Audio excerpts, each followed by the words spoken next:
Magandang araw sa inyong lahat. At ngayon ay sasamahan niyo akong aralin ang unang chapter ng librong Al-Arabiyatu Bayna Yadak. Patawarin niyo ako kung mali ang aking pagbigkas. At samahan niyo akong gumawa ng reaction video.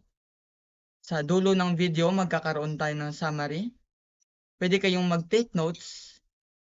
At ako ay magdadagdag ng ideya pagkatapos ng video. So, hindi ko na patatagalin pa. Magsimula na tayo. Kapag nakita po natin ang isa sa mga larawan na ito, alam po natin kung ano ang gagawin. Okay? At inshallah subhanahu wa ta'ala, didirekta po tayo sa pinakauna nating aralin sa araw na ito, inshallah subhanahu wa ta'ala. Ito po ang first chapter po natin. Okay? First lesson. Naam.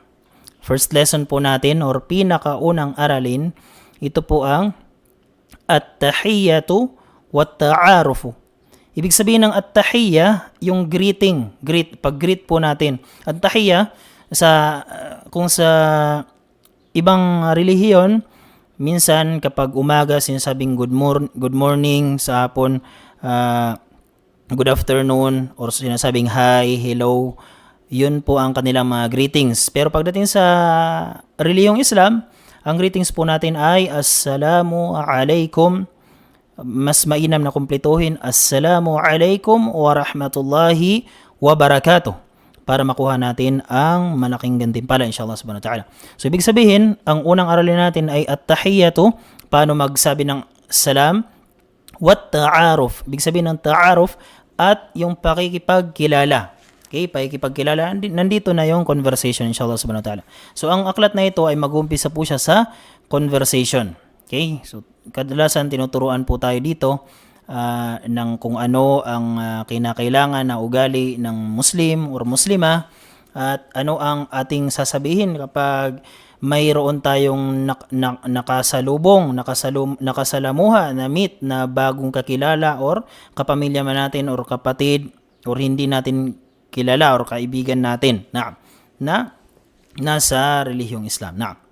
So una, al-ard, ito po yung una nating ibig sabihin al-ard, ito po binigay po sa atin ang una nating conversation. Al-hiwarul awwal, first conversation. Al-hiwarul awwal, first conversation. Unang pag-uusap, unang pakikipagpalitan ng salita. So, natatandaan niyo po kanina yung pinaliwanag natin ng mga larawan. Ang una, itong nalagay po dito na mata, ibig sabihin ay unzur. Tingnan po muna natin ng mabuti ang larawan na nakalagay po dito. Okay, tingnan muna natin kung ano po ang nakalagay dito na larawan. Yan po ibig sabihin ng unzur. Pangalawa, wastami'. At makinig po tayong mabuti. Ibig sabihin na makinig ng mabuti, nakikinig tayo ng wala tayong ibang ginagawa, wala tayong fino-focusan na ibang bagay. Nakikinig tayo ng nakafocus sa kung ano ang sinasabi ng nagtuturo. Yan po ang ibig sabihin ng wastami'. Pangatlo, wa'a'id. Okay, itong pangalawa may tinga wastami'. At pangatlo, wa'a'id. Ibig sabihin ay ulitin lamang kung ano yung tinuturo. Okay? Mayroon po tayong tatlong instruction dito. Unzur, tingnan muna. Pangalawa, wastami', makinig ng mabuti. Pangatlo, wa'a'id. Wa'a'id. Ibig sabihin ng at ang a'id ay ulitin. Wa'a'id at ulitin lamang ang ano ang sinasabi, binibigkas, tinuturo ng al-muallim.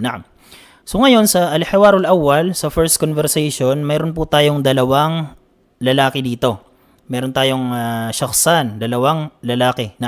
Ang una ay si Khalid, pangalawa ay si Khalil. Una ay si Khalid, pangalawa ay si Khalil. So kapag nagkasalubong ang dalawa sa dalawang Muslim, ang unang sasabihin na depende na po kung sino ang mauna sa kanilang dalawa. Depende na kung sino yung unang magsalam. Una ay mag-igigreet niya po yung second person. Dito ang nauna ay si Khalid. So sinabi niya kay Khalil, Assalamu alaikum. Ibig sabihin ng assalamu alaikum, sumaiyo ang kapayapaan.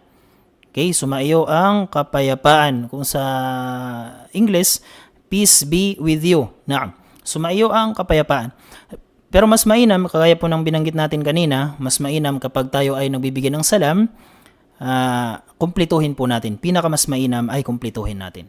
So, mas mainam na sabihin natin, Assalamu alaikum wa rahmatullahi wa barakatuh. Assalamu alaikum wa rahmatullahi wa barakatuh. At sumagot po dito si Khalil, yung second person. Ano ang kanyang sinagot? Wa alaikumussalam, at sumaiyo din ang kapayapaan. At mas mainam din na ang isagot natin ay kumpleto din. Wa alaikumussalamu wa rahmatullahi wa barakatuh. After po nun, ay nagpakilala po kaagad si Khalid. So, depende po sa atin kung diretso po tayong magpapakilala or tatanungin muna natin ang pangalan ng second person. Okay? Kung tatanungin natin muna ang pangalan ng second person, ay pwede po natin muna siyang tanungin. Kung lalaki ang tatanungin natin, ang pagbigkas ay mas muka. Ibig sabihin, ano ang pangalan mo? Kung tatanungin natin ang isang lalaki lamang nakaharap natin. Kung tatanungin natin kung ano ang kanyang pangalan, sasabihin natin, mas muka. Ano ang iyong pangalan? So dito sa mas muka, marami pong nagkakamali dito. Sinasabi po ng iba na maismuka. Saan ba ang tama? Maismuka or mas muka? Naam. Una, tapos ismuka.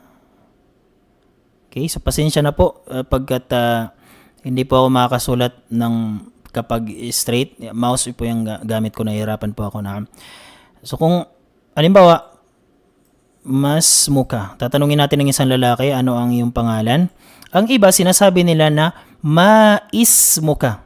Dito, nilalagyan po nila ng kasra, hamza at kasra. Sinasabi nilang maismuka. At maismuka po ay mali. Okay? Mali po sapagkat ang unang letra sa salita na isim, ang kanyang unang letra ay hindi po hamzatul qat'i. Kapag meron pong hamza, meron pong ganyan, makalagay man siya sa itaas or sa ibaba, ang tawag po ng letrang iyan ay hamzatul qat'i. Hamzatul qat'i. Ibig sabihin, kapag hamzatul qat'i, ay hihinto po tayo sa kanya. Pero kapag wala, kagaya po dito sa isim, ang tawag po dito ay hamzatul wasli. Bakit po siya tinawag na hamzatul wasli? Sapagkat diretso lang po ang pagbigkas sa kanya. Wasl, diretso lang po. Hamzatul wasli, diretso lang ang pagbigkas sa kanya. So ang tamang pagbigkas po dito at ang tamang spelling din po ng isim or pangalan sa wikang Arabic, kapag sinabi nating ismun, ito po yung name or pangalan. Yan po ang kanyang tamang spelling. Ganito po ang tamang imla. Nagumpisa po sa hamzatul wasli na may kasra, sin na may sukun at mim na may dhammatan. Okay, mali po kapag lalagyan po natin ng gagawin po natin hamzatul qat'i. Okay? Simpleng bagay lang po kung titingnan natin, sapagkat sasabihin natin pareho lang naman ang pagbigkas sa kanya. Okay, pero magkaiba po ang pagbigkas at sobrang mali po siya sa wikang Arabic. Kagaya po halimbawa sa wikang Ingles. 'Di ba kung sasabihin natin yung English ng tubig, water, halimbawa, water, ganito po ang kanyang spelling, 'di ba? Sa wikang Ingles, water. Ngayon, halimbawa, may magsusulat ng ganito. Halimbawa, sasabihin niya, ito ang tamang spelling, water. Kasi same lang naman yung pag-pronounce, water. Tapos dito, water din, di ba? Kung ating pakinggan, ang dalawang ito ay pareho lang talaga kung paano sila bigkasin.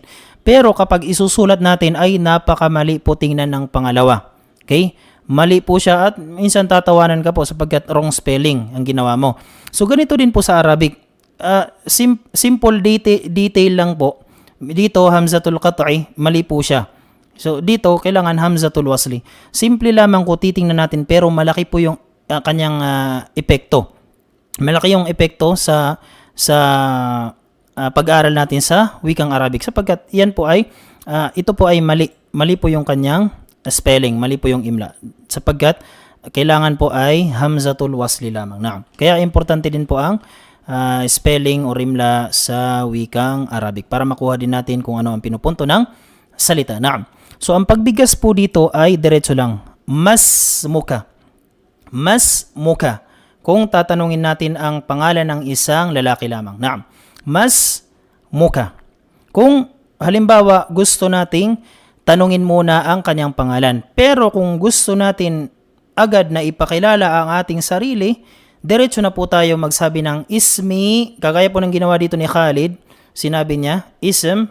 Kapag ismun, big sabihin ng ismun ay pangalan. Pero pag sasabihin mo na pangalan ko, ang pangalan ko, okay, alisin po natin ang dhammatan, palitan natin ng kasra, lagyan po natin ng ya na may sukun. Ang tawag po sa ya na yan ay yaul mutakallim. Ya para sa first person. So kapag sinabi nating ismi, kagaya ng sinabi dito ni Khalid, ang pangalan ko, ismi Khalid, ang pangalan ko ay si Khalid. At tinanong niya si Khalil, mas muka, anong pangalan mo? Anong sinagot ni Khalil? Ismi Khalilun. Ismi Khalil. Ang pangalan ko ay si Khalil. Ngayon, nagtanong na naman si Khalid, ang ating first person, sabi niya, Kaifa haluka? Kaifa haluka? Ang kaifa ay ginagamit po natin kapag nagtatanong po tayo ng kondisyon, kalagayan, or sitwasyon. Kaifa yas'alu 'anil hal. Ginagamit po natin yan para sa pagtanong ng sitwasyon, kondisyon, or kalagayan. Kalagayan ng bagay or maging tao. So kapag tayo ay magtatanong sa second person na isang lalaki, sasabihin natin na kumusta ang iyong sitwasyon, kumusta ang iyong kalagayan, or kumusta ka. Ang sasabihin po natin sa wikang Arabic ay kaifa haluka. At tandaan natin, ang kaf ay palagi po siyang fatha kapag lalaki. Kagaya po dito, mas muka. Ano ang pangalan mo? Ikaw na isang lalaki. So dito, nagtanong, kumusta na ang iyong sitwasyon? Kaifa haluka? Okay, kumusta ang iyong sitwasyon? Ikaw na isang lalaki. So sumagot po si Khalil, sabi niya, bi khairin. Sabi niya, mabuti naman. Walhamdulillah. At nagbigay pugay siya sa Allah subhanahu wa ta'ala. Kanyang sinabi na, alhamdulillah. At tinanong ni Khalil si Khalid, wa kayfa haluka? Anta. At kumusta ka naman? Ang anta, ibig sabihin ay ikaw. So pwede po nating lagyan ng anta kapag nagtatanong tayo ng kayfa haluka anta, para siguraduhin na siya talaga yung tinatanong. Yung anta po dito ay ta'kid. Pag sigurado po natin sa nauna sa kanyang salita. Kayfa haluka? Anta. Sinigurado po na tinanong talaga niya si Khalid. At ikaw, ya Khalid, kumusta ka naman? At ang sinagot ni Khalid, sinagot niya, bi khairin, at mabuti rin, walhamdulillah. At nagbigay pugay din siya sa Allah subhanahu wa ta'ala. Sinabi niyang, alhamdulillah. Kaya at natapos po natin ang unang conversation between two persons, dalawang lalaki. Ngayon, dito po tayo sa, yung kanina po ay